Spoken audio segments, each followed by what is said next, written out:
Halo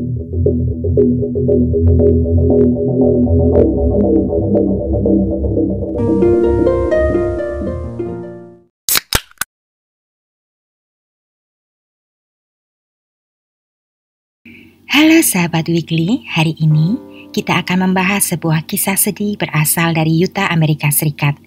Kisah sedih ini menimpa seorang wanita baik hati bernama Mina Pahela. Mina, seorang imigran Filipina, adalah wanita sukses yang kaya raya. Meski hidup bergelimang harta, Mina senang sekali membantu orang-orang di sekitarnya. Bahkan membuka rumahnya bagi mereka yang tidak memiliki tempat untuk berteduh.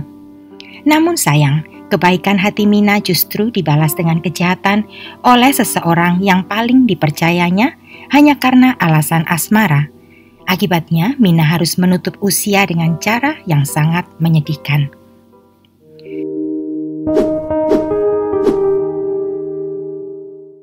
Pada tahun 70-an, Mina Pahela meninggalkan tanah kelahirannya di Filipina dan pindah ke Amerika dengan ambisi untuk merubah nasib.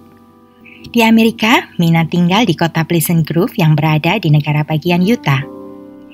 Berkat kerja kerasnya selama puluhan tahun, akhirnya Mina berhasil meraih kesuksesan dan hidup mapan di Amerika. Bisnis properti Mina maju pesat karena kepiawaiannya menjalin relasi. Selain itu, Mina juga membuka sebuah panti jompo yang mewah di daerah Utah. Mina juga menempati sebuah rumah megah yang berada di kawasan elit. Semua dibelinya dengan kerja keras dan keringat.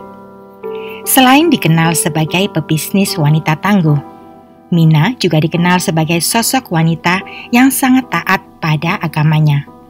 Dia percaya membantu orang lain yang kekurangan sebagai sebuah bentuk ibadah. Tidak satu pun orang yang mengenalnya yang belum pernah merasakan kebaikan hati wanita pebisnis itu. Di sela kesibukannya, Mina sangat senang menghabiskan waktu menjadi sukarelawan di acara-acara charity yang diadakan oleh gereja atau di tempat-tempat lain. Mina tidak segan-segan membantu siapa saja dan dengan sukacita membuka pintu rumahnya bagi mereka yang memerlukan. Di Pleasant Grove, Mina juga dikenal sebagai seorang yang sangat dermawan. Teman, kerabat, bahkan pekerja, serta kliennya semua memiliki kesan yang baik tentang seorang Mina Pahela. Karena semua alasan itulah, Mina Pahela sangat disegani dan dicintai. Sayangnya, kehidupan Mina Pahela yang mengagumkan akan segera berakhir dengan mengenaskan. Pada tanggal 25 April tahun 2001, Mina Pahela ditemukan tak bernyawa di dalam mobilnya yang terparkir di Eagle Lodge Park. Melihat situasi serta kondisi Mina, pihak berwenang menduga motif di balik insiden itu adalah asmara.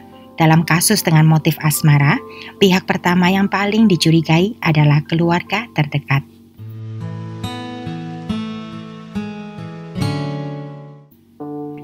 Dulu saat masih di Filipina, Mina Pahela memang pernah menikah. Namun Mina meninggalkan suaminya ketika dia pindah ke Amerika. Selain itu, Mina juga memiliki seorang putri yang telah dewasa. Putri Mina juga tinggal di Amerika, namun berada di negara bagian lain. Hubungan antara Mina dan putrinya tidak terlalu baik. Oleh karena itu, polisi sempat mencurigai putri Mina melakukannya demi harta warisan. Namun, pada akhirnya mantan suami dan putrinya dicoret dari daftar tersangka karena penyidik merasa tuduhan mereka tidak didukung bukti yang cukup. Penyidik kemudian menyelidiki lebih dalam untuk mencari adakah rahasia asmara yang tersembunyi dalam kehidupan Mina. Namun pencarian mereka berakhir nihil. Dari sejumlah interview dengan beberapa orang yang mengenal Mina, membuktikan betapa Mina mendedikasikan hidupnya hanya untuk bekerja keras dan beribadah serta berbagi pada sesama. Tidak ada kekasih atau hubungan asmara gelap yang disembunyikan oleh wanita sukses itu. Namun, sebuah rahasia terungkap bahwa ternyata Mina Pahela beberapa bulan lalu didiagnosis mengidap kanker. Rahasia itu diungkapkan oleh Carrie, asisten yang juga tangan kanan Mina. Carrie selama ini yang merawat Mina sampai akhirnya insiden terjadi. Penyidik lalu menginterview Carey untuk menggali informasi dari wanita kepercayaan Mina itu. Pada tahun 2000, Carey Faye Brown pindah ke Utah untuk memulai kehidupan baru jauh dari kekasihnya Matt Messino yang kasar. Saat itulah Carey bertemu dengan Mina ketika ia diterima bekerja di panti jompo Mira Vista Care Center milik bosnya itu. Hubungan Carey dan Mina dengan cepat menjadi akrab. Keduanya bekerja bersama dengan sangat baik dan Mina semakin percaya pada Carey. Setelah lebih dari setahun bekerja di sana, Carey mendapat promosi sebagai pengelola panti jompo. Carey diberi tanggung jawab menangani pemasukan serta pengeluaran. Mina yang sudah percaya pada Carey merasa tidak perlu mengawasi pekerjaannya dan memberikan akses penuh pada wanita itu tanpa ragu-ragu. Di saat yang bersamaan, Matt Messino mulai kembali dalam kehidupan Carey. Hampir setiap akhir pekan, kekasih Carey datang mengunjunginya dari Arizona.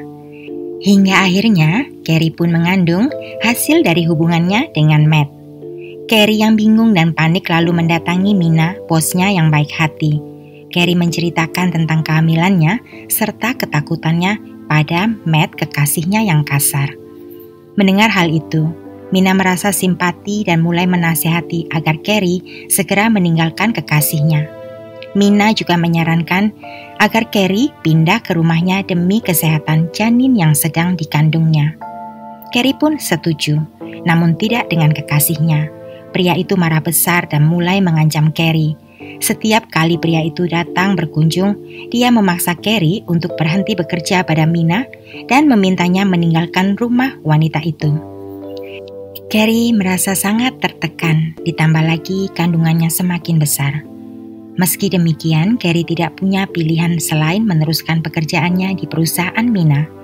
Carey merasa sangat berhutang budi pada Mina. Selama ini bosnya itu telah banyak membantu bahkan memberikan kepercayaan besar padanya. Apalagi di saat bersamaan Mina didiagnosis menderita kanker. Sejak saat itu, Carey mulai merawat bosnya. Di mata orang sekitar, hubungan antara Mina dan Carey tampak seperti ibu dan anak. Mina sangat mengasihi Carey, demikian sebaliknya. Hingga pada tanggal 21 April tahun 2001, 4 hari sebelum insiden, Carey melahirkan bayinya secara sesar. Mina terus berada di sisi Carey untuk memberi dukungan. Kepada tim penyidik, Carey mengaku tidak tahu menahu ketika peristiwa itu menimpa Mina dan polisi percaya melihat kondisinya yang baru saja melahirkan. Namun kepada mereka, Carey mengatakan bahwa orang yang paling mungkin menyakiti Mina adalah putri Mina sendiri karena cemburu melihat kedekatannya dengan Mina. Namun, polisi sudah lebih dulu mencoret putri Mina dari daftar tersangka karena posisinya saat kejadian sangat jauh di negara bagian lain. Untuk sementara, penyidik ingin lebih memfokuskan perhatian pada Carey Brown. Mereka lalu mendatangi Matt Messino, kekasih Carey yang ternyata adalah seorang petugas polisi di daerah Arizona. Pria itu diinterogasi namun bersikeras tidak berkaitan dengan insiden yang menimpa Mina. Matt justru menuding Carey sebagai pelaku yang menarik pelatuk dan mengakhiri hidup bosnya. Menurut pria itu, sehari setelah Carey melahirkan, dia datang ke Utah untuk menengok kekasihnya. Saat itu, Carey sudah kembali bekerja hanya 2 hari setelah menjalani operasi. Lalu, tepat pada hari di mana insiden terjadi, Matt ingat sempat kehilangan sentinya dan ketika dia menanyakan hal itu pada Carey, kekasihnya mengaku sengaja menyimpan senpi itu demi keamanan. Pihak berwenang lalu menyita senpi Matt dan benar saja, tim forensik yang melakukan analisa menemukan DNA milik Mina pada senpi itu. Kepolisian juga mendapat beberapa petunjuk penting dari pihak bank di mana Mina membuka rekening. Pihak bank mengatakan ada beberapa pencairan cek yang mencurigakan dari rekening Mina. Penyidik lalu melakukan pemeriksaan pada komputer serta laptop di kantor. Mereka menemukan banyak bukti bahwa Carey Brown telah melakukan pencurian dan penggelapan dana perusahaan. Hingga pada April tahun 2002, setahun setelah kematian Mina, Carrie Brown ditangkap polisi. Pihak kepolisian menduga ketika Carrie berada di rumah sakit untuk melahirkan, aksi penggelapan yang dilakukannya ketahuan oleh Mina yang baik hati. Di rumah sakit, Carrie sudah merasa aksinya ketahuan. Selang 2 hari setelah menjalani operasi, Carrie nekat keluar dari rumah sakit meski belum pulih. Carrie lalu meminta bertemu Mina di luar kantor. Pada tanggal 25 April tahun 2001, Carrie mengambil selfie kekasihnya yang saat itu sedang tertidur pulas di rumah sebelum pergi menemui Mina sesuai janji.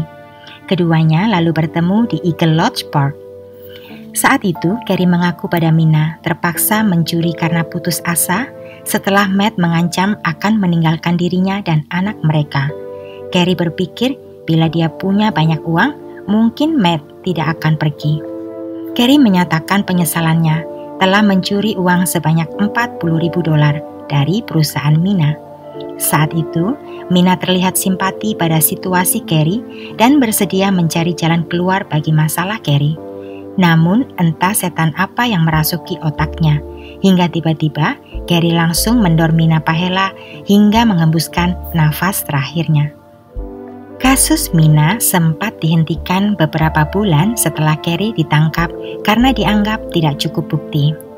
Namun polisi tidak menyerah hingga akhirnya pada tahun 2004 Carrie kembali ditangkap. Dalam persidangan, Carrie mengakui semua perbuatannya. Pengadilan memutuskan Carrie Faye Brown bersalah atas tuduhan pembunuhan tingkat 2 dan pencurian uang. Carrie Brown dijatuhi hukuman 30 tahun penjara. Pada tahun 2020, setelah menjalani 15 tahun hukumannya, Carrie mengajukan permohonan pembebasan bersyarat. Permohonannya disetujui oleh Dewan Pembebasan Bersyarat dan sekitar bulan Juli tahun lalu Carrie dibebaskan. Saat wawancara di depan Dewan Pembebasan Bersyaratnya, Carrie mengatakan dia sangat menyesali perbuatannya yang tidak akan termaafkan sampai kapanpun pada Mina Pahela, sahabatnya yang baik hati. Namun dia berjanji akan hidup sesuai panutan Mina Pahela saat dibebaskan nanti. Bagaikan pepatah yang berbunyi, air susu dibalas dengan air tuba. Inilah akhir dari kasus tragis sang wanita baik berhati mulia Mina Pahela. Bagaimana menurut kalian? Tuliskan pendapat kalian di kolom komentar ya. Stay safe, stay healthy, and see you in the next case. Terima kasih.